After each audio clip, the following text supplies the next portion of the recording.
2월 3일 수요일 새벽 기도에 하나님 앞에 드립니다. 예수께서 한 곳에서 기도하시고 마치심에 제자 중 하나가 여짜오되 주여, 요한이 자기 제자들에게 기도를 가르친 것 같이 우리에게도 가르쳐 주옵소서. 예수께서 이르시되 너희는 기도할 때 이렇게 하라. 아버지여, 이름이 거룩히 여김을 받으시오며 나라가 임하시오며 우리가 날마다 일용할 양식을 주시옵고 우리가 우리에게 죄 지은 모든 사람을 용서하오니 우리 죄도 사하여 주시옵고 우리를 시험에 들게 하지 마시옵소서 하라. 또 이르시되 너희 중에 누가 벗이 있는데 밤중에 그에게 가서 말하기를 벗이여 떡 세 덩이를 내게 구워 달라. 내 벗이 여행 중에 내게 왔으나 내가 먹일 것이 없노라 하면 그가 안에서 대답하여 이르되 나를 괴롭게 하지 말라. 문이 이미 닫혔고 아이들이 나와 함께 침실에 누웠으니 일어나 내게 줄 수가 없노라 하겠느냐. 내가 너희에게 말하노니 이런 것때문으로 인하여서는 일어나서 주지 아니할지라도 그 간청함을 인하여 일어나 그 요구대로 주리라.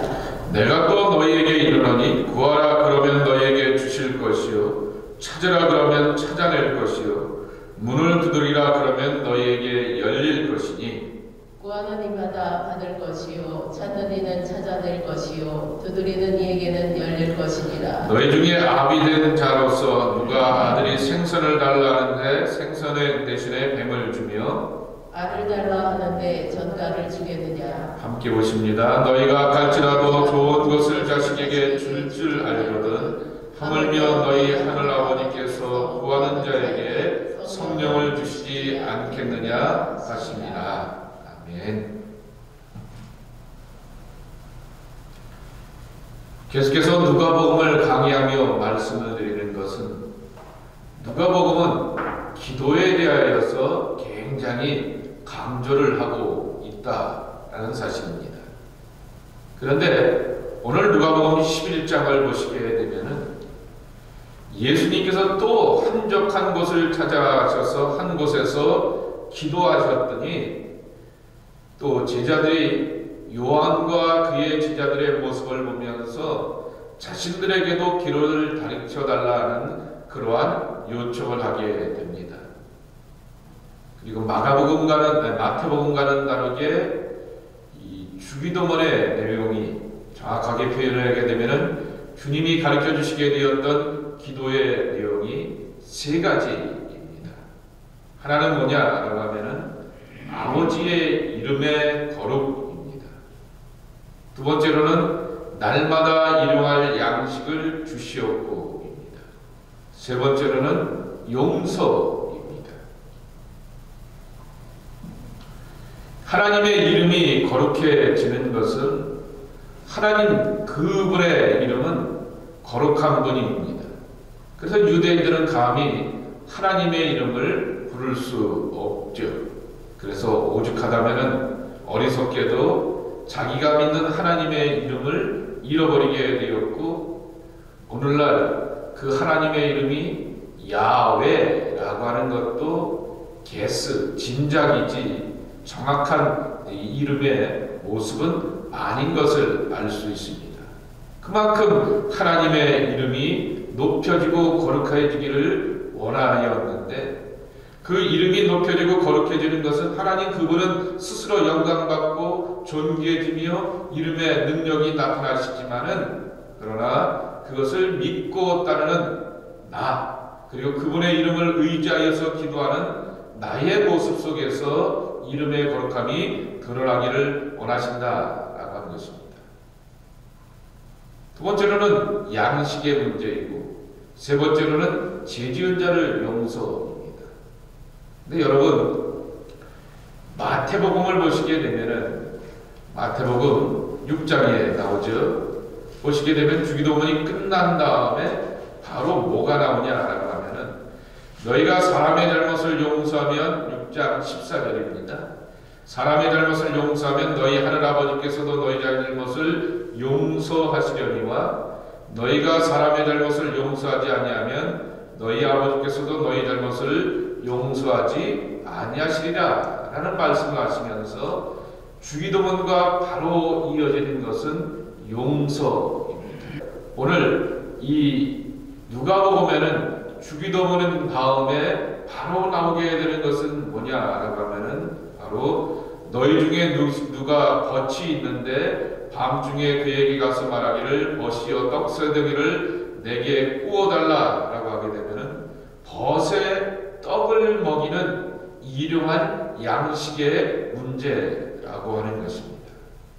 먼저 그렇기 때문에 오늘 초점을 맞춰야 될 것은 일용할이라고 하는 것이고, 그 일용할이라고 하는 양식의 문제는 내가 먹고 사는 나의 떡덩이의 문제일 뿐만 아니라 친구의 떡덩이 앞에서 내가 어떻게 대해야 하는가라고 하는 것을 가르쳐주고 있는 것입니다. 왜 예수님께서 날마다 만나의 정신을 가지고서 이렇게 말씀하셨으면은 만나의 하나님께서 날마다 매일매일 그날의 떡을 공급하여 주시고 채워 주셨기에 날마다라고 기도해야 할 텐데 일용할이라고 하는 그러한 말씀으로 기도를 가르쳐 주셨을까? 일용할이라고 하는 히라보 단어는 에피우시우스라고 하는 단어입니다.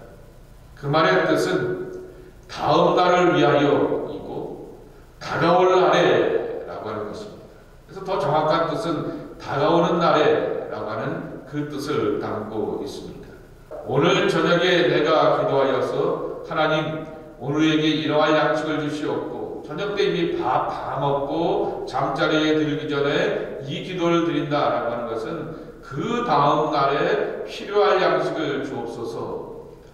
오늘 아침에 이 새벽에 오늘날 우리에게 일용할 양식을 주시옵시고 라고 하는 이 기도를 드리는 것은 아직 아침을 먹지 않았기에 오늘에 필요한 다가올 날들의 끼니를 채워주옵소서 라고 하는 필요한 기도로인 것입니다. 하나님께서 만나를 아침에 허락해 주셨던 이유는 바로 아침에 허락받았기 때문에 그날의 필요를 하나님의 은총 가운데서 예비하심으로 채워가게 되었던 것입니다. 바로 새벽에 내리게 되었던 것은 일용할 정신을 그대로 담고 있는 것이죠. 오늘 하루의 두 끼, 세 끼의 이 끼의 문제를 해결할 수 있도록 하나님 채우시고 공급하듯이 그와 같은 우리의 끼니의 문제를 채우시고 공급해 주시겠다라는 약속입니다. 정말 그 만나의 은총을 따라서 기도할 것을 이렇게 말씀하셨습니다. 어떻게 보게 되면 사도 바울이 이 교회인들을 향하여서 축복하듯이 평강의 주님이 일마다 때마다 너희에게 함께 하시기를 원하노라 라고 말씀하시듯이 매 일과 때의 문제에 우리의 삶에 있어서 끼니의 문제가 있고 그 끼니를 채워가야 되는 재정과 경제 문제에 있어서 채우시고 공급하여 주신다라고 하는 것입니다. 그런데 그 채우심과 공급하여 주시는 문제가 마태복음은 이 주기도문을 통하여서 죄의 용서를 말씀하고 있다라고 하면은 오늘 5절서부터 벗의 간청함의 문제라고 하는 것입니다. 근데 그 벗이 간청할 때 뭘 갖고 간청하고 매달리냐라고 하면은 또한 떡 세 덩이를 내게 구워달라라고 하는 그 내용인 것입니다. 친구가 떡 세 덩이가 없어서 자신도 궁핍할 뿐만 아니라 자기 집에 찾아오게 되었던 손님을 향하여서 대접하지 못한다라고 하는 것입니다. 흔히 이스라엘의 문화를 나그네 문화 혹은 환대의 문화라고 말합니다. 여러분 성경에 보게 되면은 아브라함이 나그네를 대접하다가 하나님을 만나고 하나님의 약속의 말씀을 듣습니다. 사렙다 가부가 나그네를 대접하다가 하나님의 종을 대접하게 되고 그 집에 정말 기름과 가루가 마르지 않는 하나님의 은총으로 채워지는 풍성함이 있었음을 우리가 배워왔습니다. 마태복음 24장과 25장 말씀에 보게 되면은 주님을 다시 만날 때 주님 앞에서 우리가 잘했다 칭찬받는 것, 그리고 옳다 여김을 받고 왼편과 오른편을 가르고 양과 염소를 가르면서 구별될 때 그 구별됨의 거룩함의 상징은 나그네를 대접하고 어린아이 하나를 잘 대접하고 섬김에 달려 있는 것을 예수님도 그 정신을 따라서 말씀하여 주셨습니다. 그래서 성경의 문화를 한마디로 환대의 문화, 나그네 문화라고 하는 것입니다. 내게 찾아오게 되는 나의 이웃들과 벗들과 그들의 나그네됨을 기억하고 어떻게 섬기며 배려하고 함께 나갈까라고 하는 것입니다.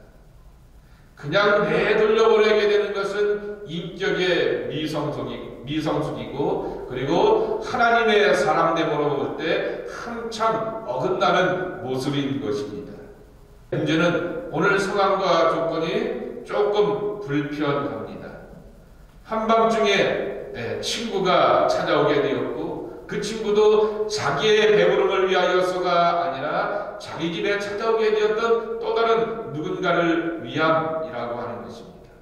이 유대인의 문화 속에서 7절 말씀에도 있듯이 문은 이미 닫혀 있고 아이들이 나와 함께 침실에 누워 있으니 일어나 내게 줄 수가 없노라 그랬습니다. 내가 일어나게 되면은 이불이 하나가 되어서 4사람 5사람 덮고 있는 펄럭이는 이불을 이렇게 걷어찰 수밖에 없기에 아이들이 잠에서 깰 수밖에 없고 가족들이 일어날 수밖에 없기에 그것을 향하여서 양해를 구하게 되었지만은 여기에 보게 되면은 간청함을 인하여 그 요구를 들어두리라 그랬습니다. 간청함이라고 하는 것입니다. 수치, 염치, 예의 없음이라고 하는 그러한 뜻입니다. 무례하고 막무가내고 아래는 예의가 없고 또한 염치가 없는 그러한 모습, 아나이데이아라고 하는 말입니다. 여러분 영어 단어 가운데 앞에 I로 시작하게 되면은 부정적인 표현이 있지 않습니까? 예를 들면 대표적인 것이 아노미라고 하는 말 가운데 로미가 없다라고 하는 말 합니까? 롬이라고 하는 것이 법인데 아노미라고 하는 것이 무정부주의적인 그러한 표현을 하는 것처럼 아나이데이아라고 하는 아자가 들어가게 되면은 그 이렇게 부정적인 그러한 뜻을 담고 있는 것입니다. 배려가 없고 예의가 없고 염치가 없는 것이 이렇게 막무가내의 간청함이라고 하는 것입니다. 이 말씀을 통하여서 기도하는 자의 자세를 가르쳐주고 있는 것입니다. 그렇게 정말 하나님 앞에 간구하며 나가는 그러한 자세라고 하는 것이죠. 주기도문이 어떻게 기도해야 되는가? 기도의 내용을 담고 있다라고 하면은 두 번째 이 비유를 통하여서 예수님은 기도하는 자의 자세가 어떠한 마음인가라고 하는 것입니다. 열정과 간절함이라고 하는 것입니다. 팬데믹 상황 가운데서 흔히 이런 얘기들이 목사들 사이에서 얘기가 나옵니다. 목회에 매뉴얼이 없다라고 하는 것입니다. 자고로 목회를 위해서 교회는 이렇게 해야 되고 주일 예배는 이렇게 드려야 되고 성도들이 예배드리는 자세는 이렇게 가다듬어야 된다라고 하는 것이 그러한 신앙의 ABC고 또 교회 공동체 안에서 교제할 때는 이루어야 되는 것이고 섬길 때는 뭐 속회로 모이고 선교로 모일 때는 이런 것들로 이렇게 해야 된다라고 하는 것들을 자꾸만 가르치는 모든 목회의 매뉴얼들이 다 있지 않습니까? 그런데 이 팬데믹 상황은 매뉴얼 없이 그냥 정말 새로운 상황 가운데서 예측하지 못한 상황 가운데서 겪고 당하면서 목회해야 되는 그러한 상황입니다.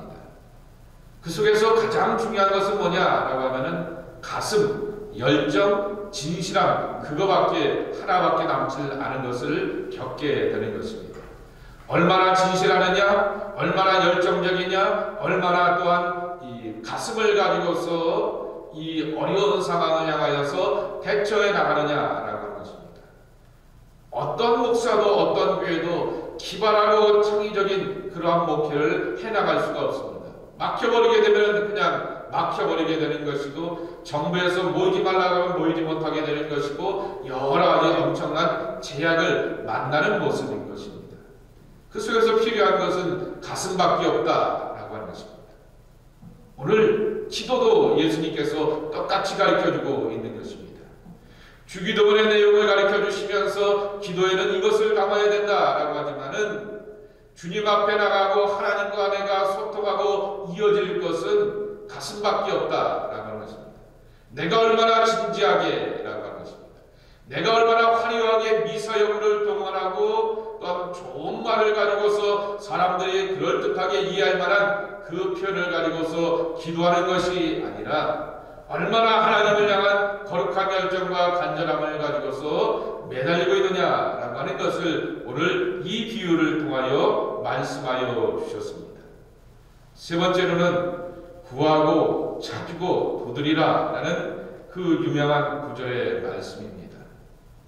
그런데 구하고 찾고 두드리는 것은 누구에 대한 신뢰와 확신이냐고 하면은 바로 하나님에 대한 확신이라고 하는 것이죠.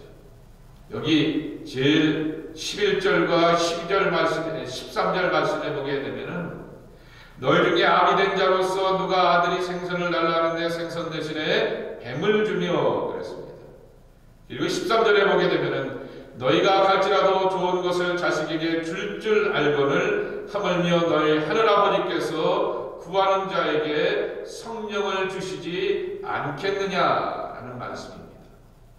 구하고 찾고 문을 두드릴 때 이 하나님께서 우리에게 간절함으로 구하는 사람들을 향하여서 좋은 것을 주실 것이다 라고 하는 하나님의 성품, 하나님의 마음에 대한 신실함을 믿고 신뢰하라 라고 하는 것입니다.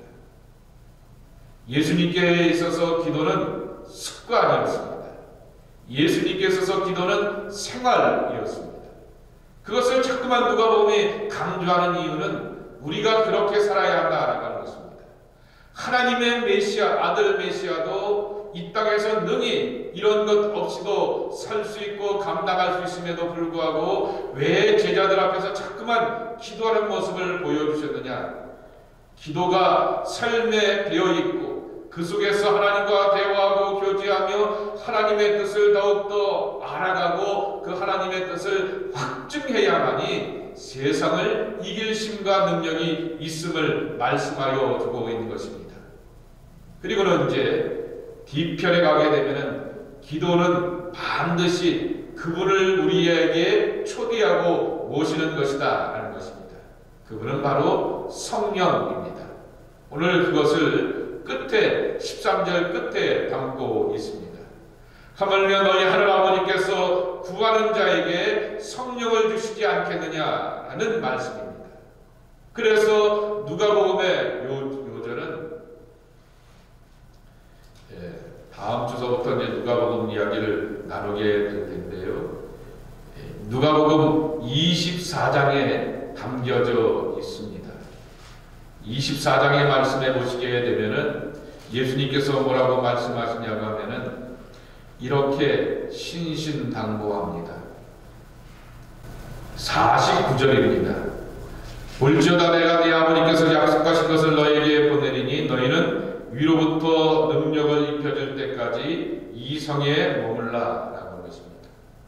위로부터 능력을 머물 때까지 우리는 그것이 하나님의 영이 우리에게 오셔서 우리가 능한 자가 되어서 세상을 이기는 이유입니다. 예루살렘에 머무는 것은 제자들에게 굉장히 불편한 이야기입니다.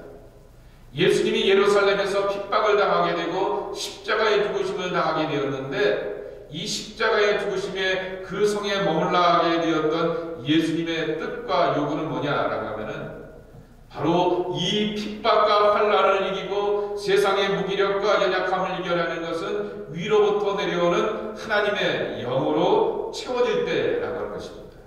그 하나님의 영은 성령인 것입니다. 그런데 그 성령을 경험하고 평강을 체험하고 성령의 능력 아래에 있는 것의 그 시작과 출발은 오늘 기도임을 말씀하여 주셨고, 누가복음 24장 49절에는 보게 되면은 바로 머물면서 기다리면서 성령의 임재를 구하라라고 하는 것인데, 그것은 바로 기도하라고 하는 그러한 말씀인 것입니다. 가장 중요하고 의미 있는 순간에 예수님의 모습은 기도하는 모습이었던 것입니다. 그것이 바로 오늘 우리가 이 말씀을 통하여서 배워야 될 내용인 것을 기억하시면서 기도의 사람이 되어서 이 시대를 이겨가고 하나님과 내가 교제하고, 오늘 말씀에 초점을 맞춘다라고 하게 되면은 내 친구가 떡 3덩이가 없어서 절절하게 매달리는 안타까운 상황들이 있다라고 하는 것입니다. 그들을 향하여서 치우고 공급해주며 함께 나눌 수 있는 것은 기도의 간절함밖에 없다라는 그 사실을 기억하면서 오늘도 주님 앞에 중보하고 기도하면서 그 중보 기도 가운데서 하나님의 일하심과 생명의 역사를 함께 체험해 나가는 복된 사람들이 기도하는 저와 여러분의 모습이 되기를 예수님의 이름으로 간절히 축원합니다. 하나님 아버지 감사합니다. 이 아침에도 기도의 사람이 되게 하여 주시옵고, 기도할 내용들을 알게 하여 주시옵고, 기도할 하나님에 대한 확신을 우리에게 주시니 감사합니다. 기도할 이유가 있습니다. 친구가 떡 3덩이가 없어서 곤란하고 난감한 상황 가운데 있습니다. 우리의 교우들 가운데서, 우리의 가족들 가운데서, 우리의 이웃들 가운데서 떡 3덩이가 없어서 난감해하는 하나님의 사람들을 기억하며 그들을 향하여서 간절한 마음으로 중보하고 기도하면서 채워주시는 하나님의 은총을 함께 누려가는 복된 역사 체험케 하여 주시옵소서. 이 간구와 이 열정과 이 간절함을 가지고서 하나님 앞에 기도하면서 우리 가운데 일하시고 능히 되어 주시는 하나님의 영으로 채워지는 저희들 모두가 되게 하여 주옵소서. 예수님의 이름으로 간절히 축복하며 기도 올리옵나이다. 아멘.